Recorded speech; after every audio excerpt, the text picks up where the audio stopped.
don't understand. Why did this have to happen to me? I feel like I just can't make sense of things. I need answers. Where is God? Hello and welcome to Raw Questions Relevant Answers. Today we're talking about media and entertainment. Media and entertainment. You know, if you're watching this right now, then you have some participation in media. It's everywhere. It's something that can't really get away from in this day and age, but what is appropriate for the Christian? How do we handle the issues of media and entertainment? I have special guests with me today, our co-hosts actually, Dee Casper and Mark Payton, and we are going to be looking at this together. So the first question that we have here today is from a 21-year-old male who is asking, does it matter what we watch or listen to if it's just in moderation?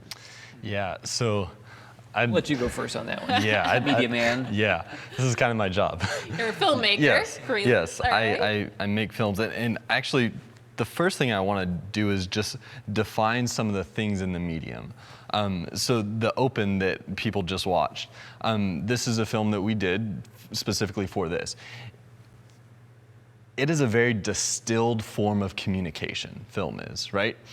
In that, like, I could break down each shot of that, how it's put together, what is in each shot, how it's framed, how we shot it, the slow motion, everything about it is there specifically to communicate very strongly a certain thing.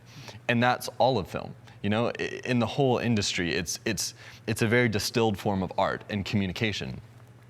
There's another principle that we have that by beholding we become changed, right? In anything in life, the more we look at something, the more we become like that, right? Now, when those two things collide, the effectiveness of the film medium and the principle that by beholding we become changed, we come up into a situation where when we're watching stuff that is communicating principles that are decidedly unchristian, we have very little barrier to those principles becoming our own. So if you or I spend a tremendous amount of time watching stuff that is not Christian in nature, that is putting out principles that are bad, and it may not even be just drug, sex, or violence, but do we really want to watch a lot of stuff and become a lot of stuff that is a lot of backbiting, gossip, and hatred, and those types of things? That's what we open ourselves up to when we start partaking of these different types of entertainments.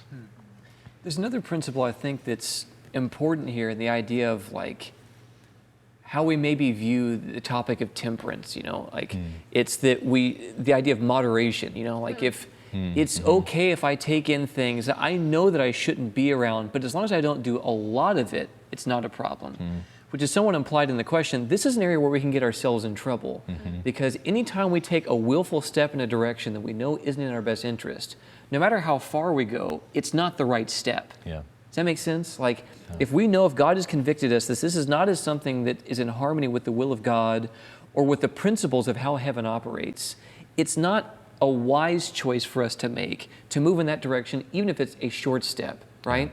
For our personal enjoyment and downtime, if someone's going to be a missionary in a hostile area, that's a whole other situation, right? But when someone's willfully subjecting themselves to influences, it's best for us to abstain from things that are not in our best interest. The principle of temperance is actually to abstain from what's not in your best interest and to, in moderation, partake of the things that are in your best interest.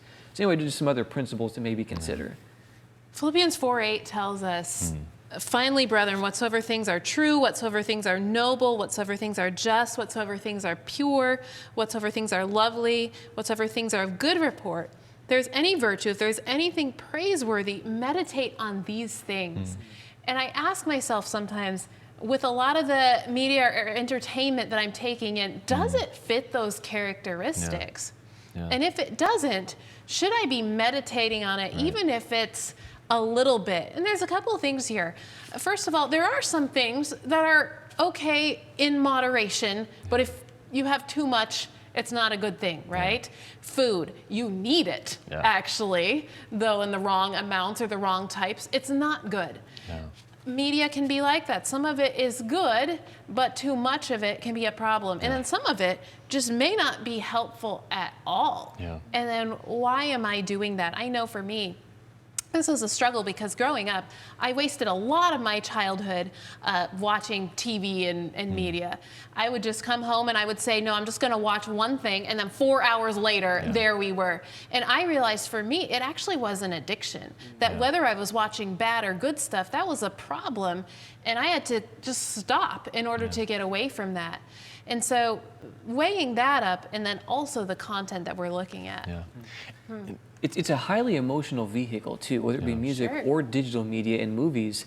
They're highly emotional, and sometimes one of the reasons why we're going there in the first place is because we're just looking to escape reality. We want to live vicariously through the emotions that we're partaking of. And again, even if it's, you know, Christian music, but that just really gets us jazzed and excited or moves our emotions in one direction or another, even if it's stuff that we feel that heaven would approve of, the problem is we're running to something else to deal with the current problem internally, emotionally, and psychologically, as opposed to coming to Jesus with our pain. And that's where even something that's a good thing can be a problem, because we're using it to supplant or usurp the place in our heart that only God should have, that He's the thing we should run to when we're hurting, not something else, if that makes sense. Did you have another point, or did you want to go to the next? Yeah, I just wanted to also comment, you know, I've seen a lot of my peers growing up within the church, and I've seen my own experience and how starting down a road of watching stuff that, you know, this one isn't the worst. I mean, it just has a little bit of, it's not, you wouldn't say it's sinful, but you know, you get what I'm saying, right? You start down that road, and I know in my experience, once I started down that road, it ended when I started this far from God. I ended this far from God. And that's something that we really have to take into consideration, is that these types of things, you're playing with your eternal salvation. It's not a laughing matter. You give him an inch, he takes a mile, as far as Satan. Like, to willfully take a step in a direction that heaven would not have us take is opening a door that's not easy to close. Because it's by degrees many times that people end up in places they never thought they would, right? No one comes out of their high school graduation thinking, I'm gonna be a drug addict living on the side of the road in, you know, in a metropolitan area. Like, that's not what they want to do.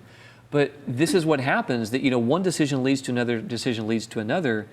And it's far better for us to take steps that would be in the direction that heaven would approve of than to try to survive and think that we could handle a situation that's not in a direction heaven could approve of. True. Good points. Good points. Well, it gets a little more specific on this next one. Let's do this. We have someone that's asking, do I really have to give up pop music, etc., to get into heaven, as long as it doesn't have cussing or saying bad things? So can you get into heaven as long as you're not cussing and saying bad things? Good question, right? I think this is the fundamental thing in this question that I see. We want to have as much of something as we possibly can while still thinking that we're okay, you know? And I'm not just putting this on the asker of the question. I'm saying, like, I've seen this in my own experience. When I ask similar types of questions, it's like, you know, I really want to do this. And I mean, as long as it doesn't have this and it doesn't have this, my biggest thing with this whole type of question is, okay, maybe it doesn't have, maybe it's not dropping the F-bomb. Maybe it's not doing some of these other things, but is it really advancing good principles? Let's take a lot of the love songs. Are the love songs really advancing true, genuine, deep, Christ-like love? Or is it an emotional frenzy? Like, Christianity is not just made up of the world's version of morality. There's this world's version of morality that is, as long as it doesn't have drug, sex, or violence, then it's morally okay. From the Christian perspective, it goes a lot deeper. Not only is it those things, it's also, are we loving like Christ loves? Are we selfish? Or are we backbiting? Are we criticizing? There's a host of other principles straight from the character of Christ that God wants us to be like. And if we're listening to a lot of things that are pushing out principles that are totally not Christ-like, that's what we're going to become. The worldview of the artist is what comes along the medium that they're using, right? And so, like, if it's a very good point that Mark is making, that if their worldview is that women are objects. And even though we don't use bad words, but we're implying that women are objects. This is not a worldview that heaven would approve of, because women aren't objects. They're precious, valuable beings made in the image of God and should be treated as much. If it's teaching about, it's about hustling and getting what you need to get forward at the expense of anyone else around you, but they don't use bad words, it's still not a principle that the kingdom of heaven could approve of. And we could go on and on and on. That there are emotions tied to what's delivered, and they know this as far as how these things are packaged, whether it be movies or whether it be music, even in novels and stories and stuff like 100%. That. But two, with that comes, you may have an emotional connection, and what comes with that emotional connection to what you're hearing is a worldview that you don't agree with. And those two come as a one-size-fits-all package. You get it all in one. You can't choose one or the other. I just connect emotionally here, but I don't like that. You're willfully accepting both. And that's why we need to choose wisely when it comes to this. Scripture tells us that out of the abundance of the heart, the mouth speaks. And the big thing I found with music especially is that it speaks to the heart. Yes. It has a way to move us that just words alone don't. And because of that, music can be humongously powerful, but it can also have a big effect we don't realize at a less than even cerebral level. Those messages come in. And this kind of relates to the next question, which in the light of all this, someone is asking, so how do we know what is best for a Christian to watch or listen to without being legalistic? It's a 22-year-old male saying, what do I do now? So here's one thing that I just want to say. Let's define legalism. Legalism is not obedience. Legalism is trying to obey to earn God's favor. There's nothing legalistic about saying, God, what do you want me to do? How can I best live in accordance with your will? That's obedience. Christ did that. So the first thing is to recognize, as long as I'm not trying to do as many principles as I can just so I can be saved, if I'm coming at it from the perspective of, God, I want to be yours, I want to really have a mind that is fit for heaven, that's not legalism. Like Paul was saying, like, there are things that are lawful for me, but not all are beneficial. Yes, exactly. And I've heard it said this way, that if we choose, and if in our decision we vow not to dishonor heaven, a plain path will be set before our feet. And I think that that's a principle that we can abide by in this particular context, that who's the messenger, what is their worldview, and where are they wanting to drive me? And it's just like a car. Like, you're not going to get in some stranger's car. You don't know how good a driver they are. You don't know where they're going. You don't know if they're trustworthy. It's no different. You're getting in their emotional vehicle, and they're going to take you somewhere whether you want to go there or not. That's what these mediums are meant to do. They're vehicles to get from one place to another. And so the process of storytelling and the process of music are the two vehicles of storytelling and music are immensely powerful, and God uses both.